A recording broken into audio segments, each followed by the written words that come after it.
Bien, nada estaba saliendo como Shirou quería, él solo deseaba apartarse de toda esta locura, pero en lugar de eso uno de los caballeros de la mesa redonda le juró lealtad. ¿Cuántas posibilidades había para que eso suceda? Al parecer muchas, y solo tenía una cosa que decir al tema.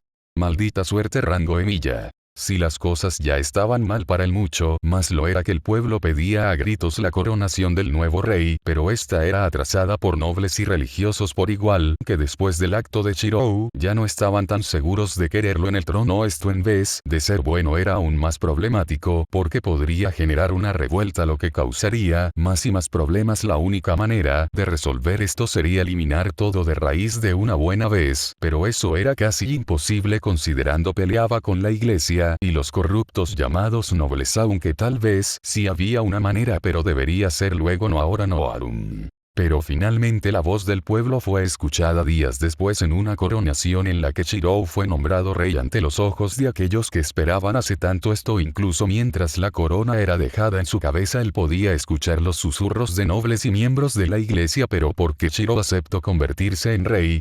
Simple porque vio que si no lo hacía, el estado lamentable de Bretaña solo empeoraría hasta que finalmente se quebrara, y los que realmente sufrirían serían los más vulnerables, los plebeyos y demás, por lo que aun si era a costa de algo que no deseaba, no quería cargar con aquellas vidas solo por un acto egoísta. La armadura era molesta, pero debía verse bien, aunque la capa que lo hacían usar de tonos rojos y dorados era también una molestia, pero ¿a quién le importaba la comodidad del rey?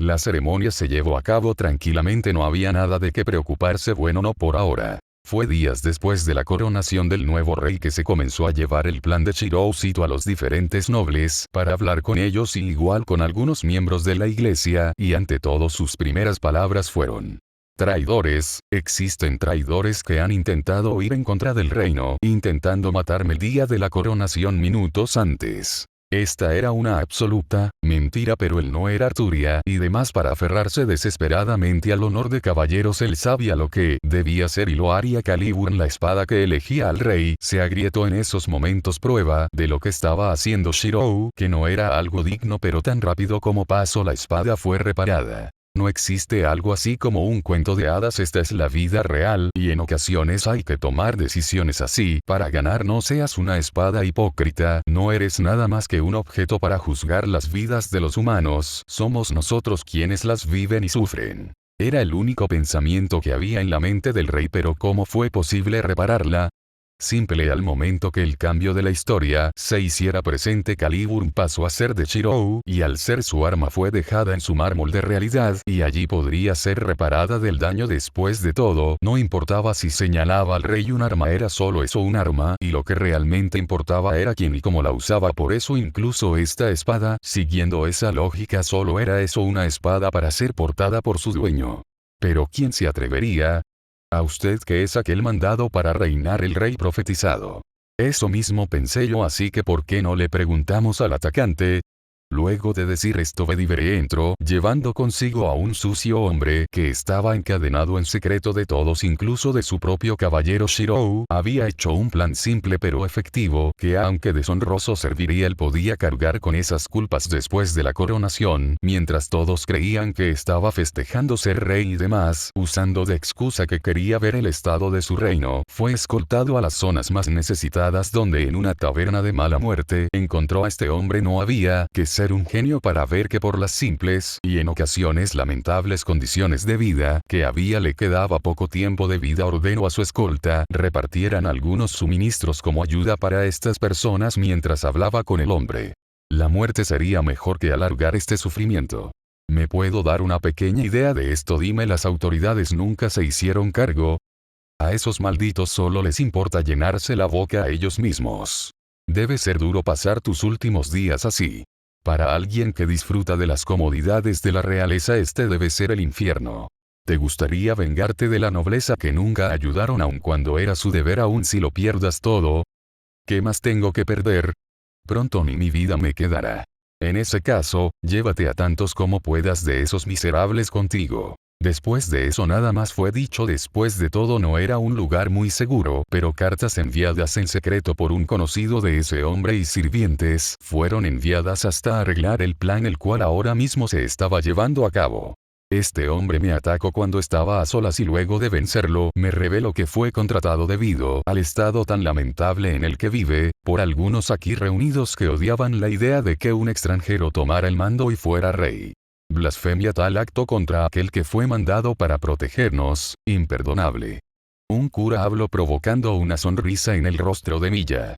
Debido a que este acto es tan serio y los nombres de aquellos que conspiraron tan importantes, he decidido ir con cuidado por lo que yo mismo me hice cargo de la investigación y grande fue mi sorpresa cuando encontré más en esto de lo que esperaba. ¿A qué se refiere mi rey? Muy simple, puedo mostrar con pruebas, y no solo mi palabra si es que la palabra de su rey no es suficiente, que algunos nobles y miembros de la iglesia estaban metidos en esto. Eso provocó el silencio en todos una vez, más grietas comenzaron a formarse en la espada que ahora estaba en la colina de espadas, pero una vez más fueron reparadas como antes. Si esto era necesario que así sea, la corrupción siempre existirá. Es verdad que peleando fuego contra fuego solo terminarás destruyendo todo, pero la vida real, el mundo real, normalmente es así y solo los que sobreviven pueden salir con la cabeza en alto. Esa es la vida real y no un estúpido cuento de hadas con final feliz. Porque no siempre el bueno gana, en ocasiones debes elegir el mal menor. Justo cuando este pensamiento llegaba a la mente de Shirou, por las grandes puertas entraban algunos caballeros cargando diferentes cosas, algunos baúles y otros algunos pesados libros. Era claro que esa era la evidencia de la que había estado hablando.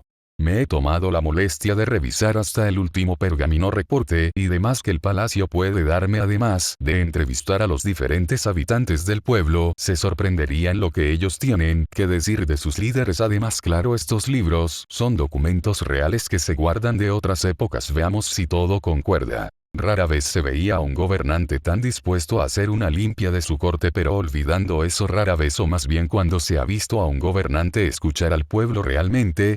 Ellos que desde sus cómodos lugares siempre veían al pueblo como ganado que explotar a su beneficio, ahora mismo estaban sintiendo el miedo porque ante ellos estaba un rey que quería cortar las podridas raíces que ahogaban a todo el reino de una sola vez. Así comenzó poco a poco un desfile de acusaciones. Comenzó con diferentes testimonios jurados del pueblo, con múltiples pruebas entregadas por más de una víctima superviviente. Si eso era poco, había pruebas inventadas como el primer testimonio del ataque al rey. Poco a poco los nobles que estaban en el poder solo pudieron hacer una cosa en su inmensa sabiduría, como las viles ratas que eran, comenzaron a acusarse entre ellos, blasfemando y insultando a los testigos, de manchar su nombre. Poco a poco la más asquerosa porquería de las que eran capaces salía a flote, y bueno, no todos, ya que algunos, aunque bien habían cometido terribles delitos, eran acusados con pruebas falsas para lograr el cometido. He escuchado suficiente. Me entristece saber que esta tierra que parece buscar la grandeza está tan contaminada con tanta mugre y corrupción. Es por eso que como rey debo limpiar el camino para que mi pueblo pueda estar en paz. Guardias, deténganlos a todos. Serán despojados de sus títulos y este pasará a su sucesor. Si muestra ser digno del puesto, cada uno de ellos será encarcelado y recibirá su juicio individual para que no haya posibilidad de corrupción. Yo mismo haré los juicios en un juicio real. Esto era lo peor que podía pasarles, despojados de sus títulos, encarcelados, y lo peor en un juicio real que es llevado por el monarca. Era peor que la muerte, porque al menos al morir el sufrimiento terminaba, pero con esto solo seguiría y seguiría. No puedo hacer nada contra los que forman parte de la iglesia, pero espero que las mismas altas autoridades se encarguen con la carta que he mandado. Estoy seguro que los superiores ya deben estar leyéndolas. Aún así, no puede pasarse por alto a todos los que han hecho sufrir al pueblo, así que la lista al completo de los pecadores y sus pecados deberá ser expuesta en la gran plaza en público. Una vez más, esto era peor que la muerte. Con una reputación dañada así, era claro, la iglesia buscaría minimizar el escándalo, por lo que serían cortados como meros peones sacrificables y nada más. Sin el apoyo financiero y político de la iglesia, ya no habría protección a lo que podrían sufrir de aquellos a los que lastimaron, que por estas cosas ya mencionadas debieron resistir todo el daño que se les había dado. Nunca más permitiré que este pueblo sufra de esta manera. Bedivere había estado al lado de su señor todo este tiempo en silencio, cuando le había dado la orden de que escoltara a este prisionero, nunca se esperó que fuera para algo así. Esto solo podía reflejarse como una purga total de todos los que dañaban Bretaña. Era algo que todos soñaban con que algún día pasara. La esperanza que tenían y ahora mismo pasaba ante sus ojos. Esto solo podía expresarse como un auténtico milagro, y aún así ni él presenciándolo podía creerlo del todo aún. Mi señor. Lamento no habértelo dicho, pero para que todo fuera bien nada podía salir a la luz. Nunca se sabe quién estará escuchando tras las paredes. Era verdad ahora que un rey ponía en peligro el poder de los nobles, y más al ser un rey extranjero debían estar alertas. Siempre podría haber oídos escuchando, ojos viendo y susurros dichos con malas intenciones. Todo fue hecho a propósito. De esta manera, para así lograr este milagro. En ese momento en el corazón del caballero nació algo, un deseo, un verdadero anhelo, que este rey que había sido enviado a ellos fuera feliz. Bedivere estaba seguro que nunca podría entender el peso que llevaba Shiro en sus hombros. Al ser el rey y al ser él la esperanza de todo su pueblo, deseaba poder aliviar un poco ese gran peso. Deseaba con todas sus fuerzas ser capaz de ayudar a su rey. Él quería que, a pesar de la carga que llevaba desde el momento que sacó la espada de la piedra, él fuera feliz. Todo esto era desconocido para Shirou, que hacía esto de la manera que él creía sería la mejor. Después de todo, cada uno interpreta los actos de los demás como desea sin que él lo supiera. La fidelidad de su primer caballero acababa de crecer, igual que su respeto y admiración. Su suerte debía ser o muy buena o muy mala.